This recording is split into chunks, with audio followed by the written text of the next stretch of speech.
안녕하세요. 마태복음 함께 걷기 워크투게더 박영수 목사입니다. 오늘은 마태복음 13장 53절부터 14장 36절까지 우리 마태복음에 기록된 하나님의 말씀을 함께 묵상하도록 하겠습니다.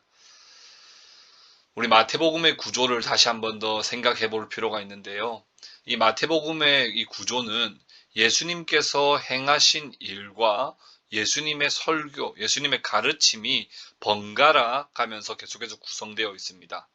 우리가 지난주에 함께 묵상했던, 지난 4주간 함께 묵상했던 마태복음 13장은 천국의 비유를 통해서 천국에 대해서 설교하신 내용이죠. 그리고 오늘부터 이제 보게 될 14장부터 17장까지는 이제 예수님의 설교와 가르침을 이제 지나 다시 또 예수님께서 행하신 일들을 우리가 함께 집중해서 살펴보려고 합니다. 특별히 예수님의 주 되심, 예수님의 하나님의 아들 되심에 대해서 더욱더 잘 드러나고 있을 뿐만 아니라 그와 동시에 거세지는 반대, 저항들을 계속해서 부딪히게 되는 그런 장면들이 마태복음 14장부터 17장까지의 말씀입니다. 우리가 한번 본격적으로 살펴보도록 하겠습니다. 예수께서 이 모든 비유를 마치신 후에 그곳을 떠나서 고향으로 돌아가사 그들의 회당에서 가르치시니 그들이 놀라 이르되 이 사람의 이 지혜와 이런 능력이 어디서 났느냐. 마태복음 5장에서 7장 가운데 나타났던 산상보훈, 그 산상보훈의 설교 후에 사람들은 예수님의 권세 있는 가르침에 놀랐습니다. 마태복음 7장 28절에 무리들이 그의 가르침에 놀라니 이는 그 가르치시는 것이 권위 있는 자와 같고 그들의 서기관들과 같지 아니함이더라. 이번 천국 비유 설교와 예수님의 가르침을 듣고도 예수님의 고향 사람들이 적잖게 많이 놀랐습니다. 이 사람의 이 지혜와 이런 능력이 어디서 났느냐 깜짝 놀란 것이죠. 55절 이는 그 목수의 아들이 아니냐 그 어머니는 마리아 그 형제들은 야고보 요셉 시몬 유다라 하지 않느냐 그 누이들은 다 우리와 함께 있지 아니하냐 그런즉 이 사람의 이 모든 것이 어디서 났느냐 하고 예수를 배척한지라. 예수께서 그들에게 말씀하시되 선지자가 자기 고향과 자기 집 외에서는 존경을 받지 않음이 없느니라 하시고 그들이 믿지 않음으로 말미암아 거기서 많은 능력을 행하지 아니하시니라. 예수님의 어릴 적 모습과 가족을 너무나도 잘 알았기에 말씀을 이들은 받지 못했습니다. 그래서 예수님께서 많은 능력을 행하지 않으셨다고 말씀하고 있습니다. 천국 복음의 말씀은 밭에 감추인 보화와 같아서 성령께서 발견케 하시고 깨닫게 해주시지 않으면 사실은 그 천국의 복음을 발견하기도 깨닫기도 어렵습니다. 더더욱 인간의 눈에 보이는 것으로 판단하려는 자들에게는 눈에는 더 발견되기 어려운 법이죠.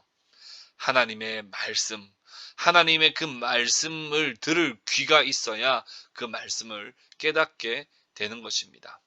어찌되었든 예수님은 고향에서도 이제 또 배척 당하십니다. 우리 14장으로 넘어갑시다.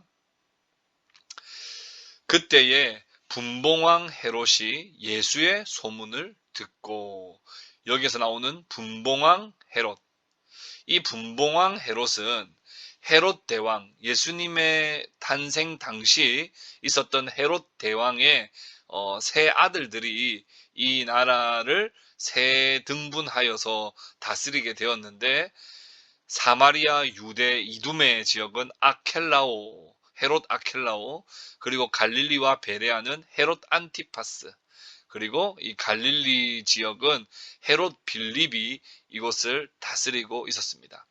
여기에서 나오는 분봉왕 헤롯은 누구인가? 바로 이 갈릴리와 베레아 지역을 다스리고 있던 헤롯 안티파스입니다.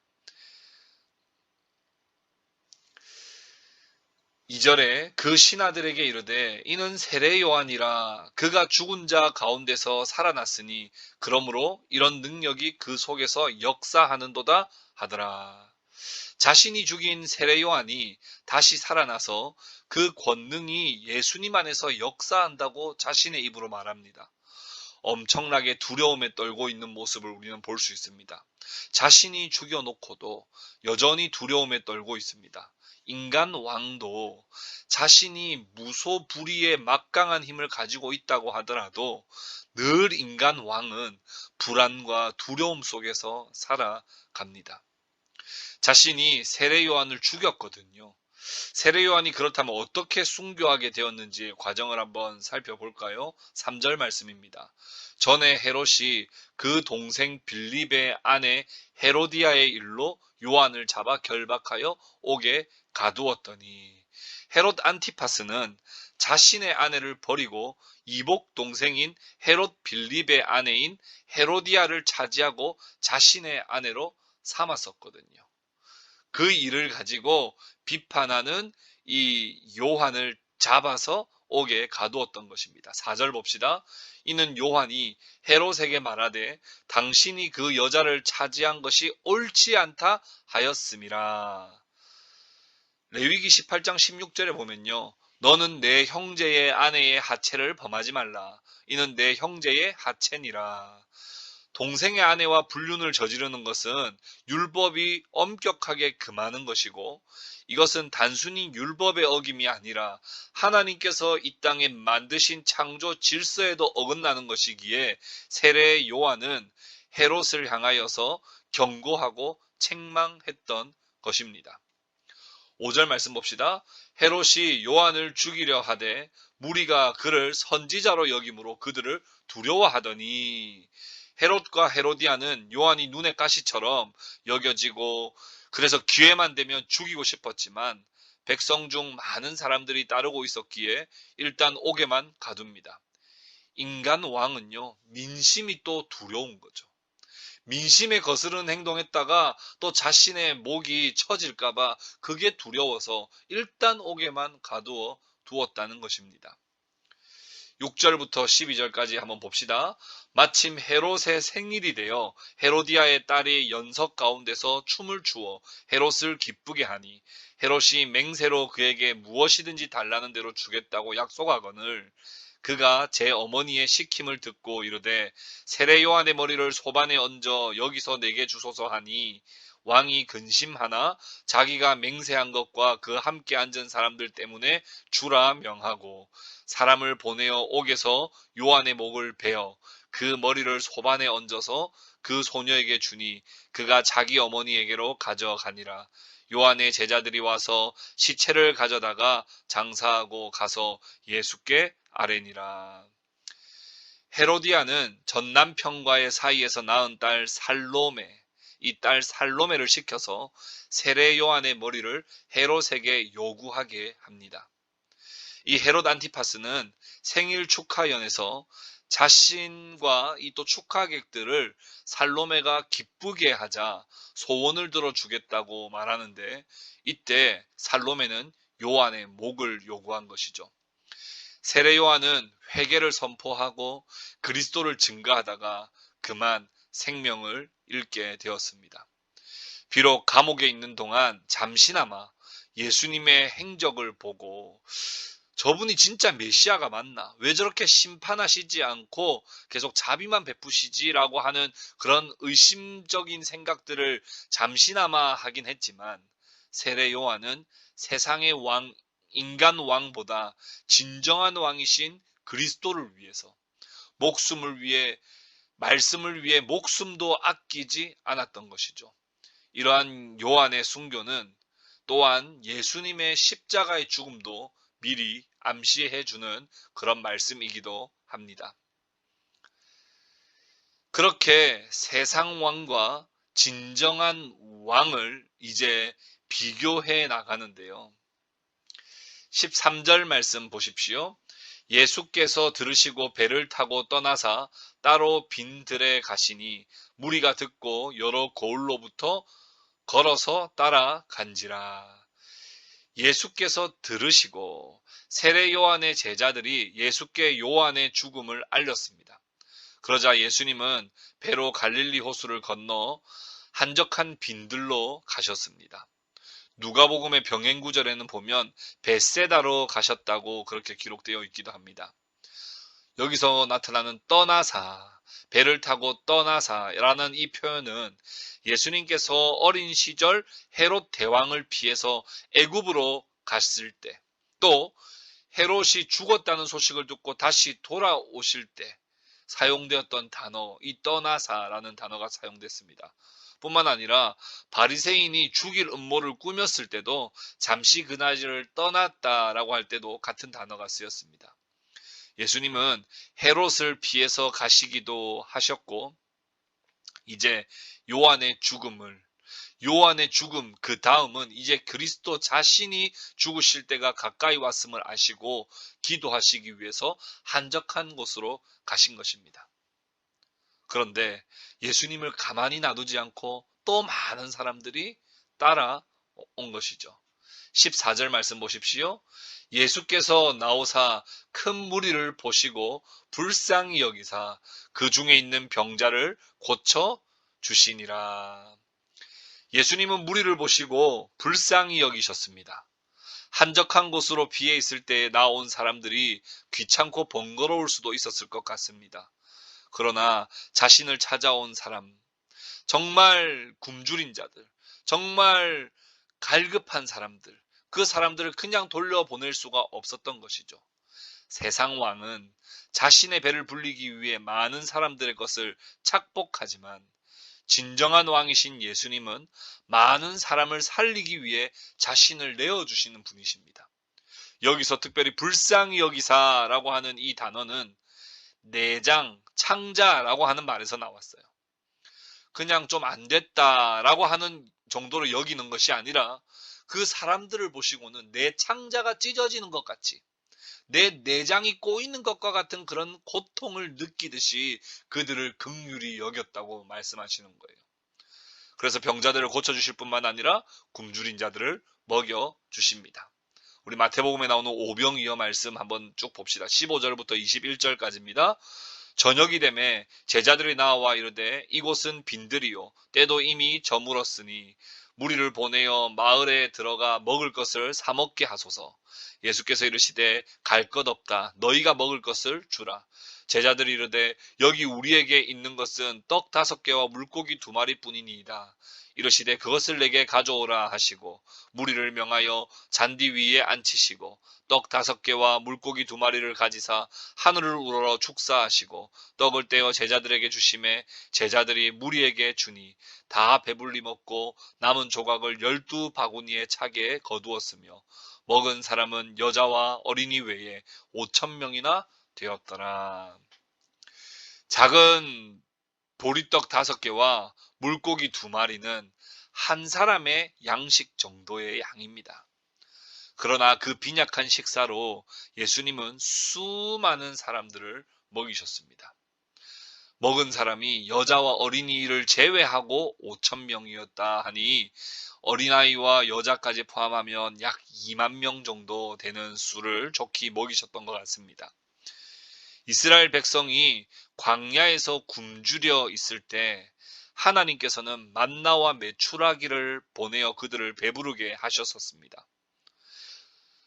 그때 역사하셨던 동일하신 하나님께서 이제는 사람으로 오셔서 오병이어로 이스라엘 백성들을 배불리 먹여 주십니다.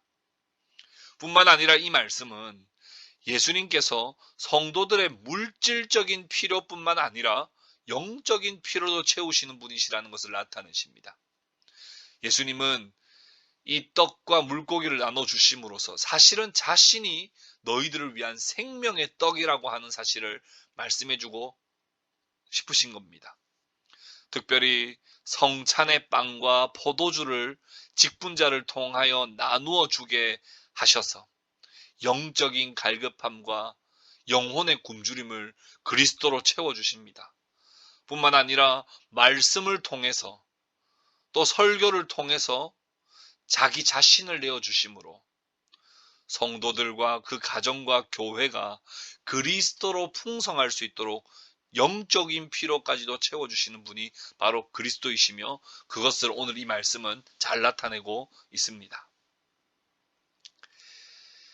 22절, 23절 말씀 봅시다. 예수께서 즉시 제자들을 재촉하사 자기가 무리를 보내는 동안에 배를 타고 앞서 건너편으로 가게 하시고, 무리를 보내신 후에 기도하러 따로 산에 올라가시니라. 저물매 거기 혼자 계시더니, 예수께서 오병이어 기적을 베풀자 많은 무리는 예수님을 세상의 왕으로 삼으려 했습니다. 메시아로 받아들이기보다는 민생의 문제, 경제 대통령쯤으로 적합하다고 판단했는지도 모릅니다. 그러자 예수님은 급히 제자들을 재촉하여 배를 타고 갈릴리를 건너가게 하시고, 예수님께서는 혼자 기도하러 가십니다. 예수님은 자신의 사명에 늘 집중하셨습니다. 사람들의 인기와 명성에 흔들리지 않고 하나님께서 이 땅에 나를 보내신 그 사명에 늘 집중하셨던 것을 우리는 알 수 있습니다. 24절 보십시오. 배가 이미 육지에서 수리나 떠나서 바람이 거스름으로 물결로 말미암아 고난을 당하더라. 제자들은 풍랑을 만나서 고난을 당하고 있습니다. 그리스도를 따르는 삶은 늘 고난의 연속이에요. 우리는 고난 당하지 않기를 위해서 기도하기보다는 고난을 넉넉하게 이겨내도록 하나님의 도우심과 하나님의 동행하심을 우리는 늘 간구해야 하는 것이죠. 25절부터 27절까지 말씀 보십시오. 밤 사경에 예수께서 바다 위로 걸어서 제자들에게 오시니 제자들이 그가 바다 위로 걸어오심을 보고 놀라 유령이라 하며 무서워하여 소리 지르거늘 예수께서 즉시 이르시되 안심하라 나니 두려워하지 말라. 예수께서 고난당하는 자들을 향하여 바다 위를 걸어 가십니다. 제자들은 유령이라고 생각을 하고 놀라지요. 그러나 예수께서 즉시 안심하라, 나니 두려워하지 말라 말씀하십니다. 주님은 세상 끝날까지 우리와 함께 하시며 우리와 동행하시겠다고 말씀하십니다. 늘 우리가 고난당하고 있을 때, 늘 우리가 어려움 중에 있을 때 주님은 옆에서 우리에게 말씀하십니다. 안심하라, 나니 두려워하지 말라. 28절부터 32절까지 말씀 보십시오.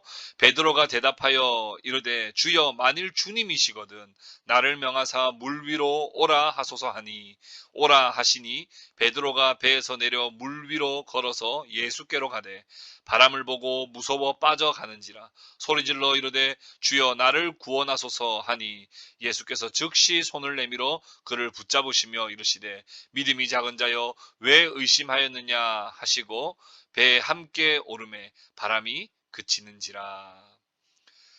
베드로가 예수님의 허락을 받고 물 위를 걷습니다. 그런데 바람을 보는 순간 무서워서 물속으로 빠져 들어가고 맙니다.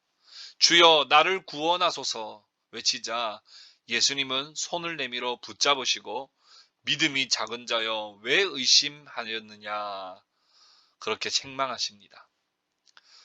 사랑하는 형제자매 여러분, 믿음이란 무엇을 바라보느냐입니다. 예수님만 바라보았다면 물 위도 건넜겠지만 옆에 부는 바람을 보았기에 믿음을 그만 잃어버린 것입니다. 어떤 상황을 우리는 바라볼 것이 아니라 내 인생을 붙드시고 책임지시는 하나님을 바라보며 살아가는 것이 그것이 바로 믿음의 여정이라는 것을 기억하시기를 바랍니다. 33절 말씀 봅시다. 배에 있는 사람들이 예수께 절하며 이르되 진실로 하나님의 아들이로소이다. 8장에서 마태복음 8장에서 풍랑을 잔잔하게 하셨을 때는 제자들이 이가 누구이기에 바람과 바다도 순종하는가 라고 했다면 이제는 엎드려 절하며 진실로 하나님의 아들이십니다라고 고백합니다.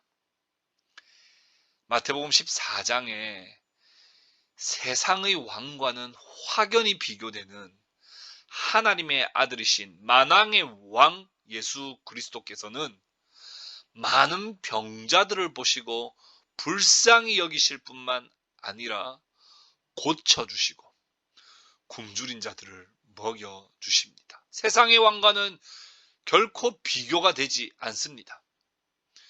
이렇게 먹이심은 자신이 생명의 떡이 되어 영혼을 먹이고 영생을 얻게 하려 하심입니다. 예수께서는 약 5km나 되는 거리를 물 위로 걸어오시더니 풍랑을 잔잔하게 하시고 두려움 가운데 있는 제자들에게 안심하라고 말씀하십니다.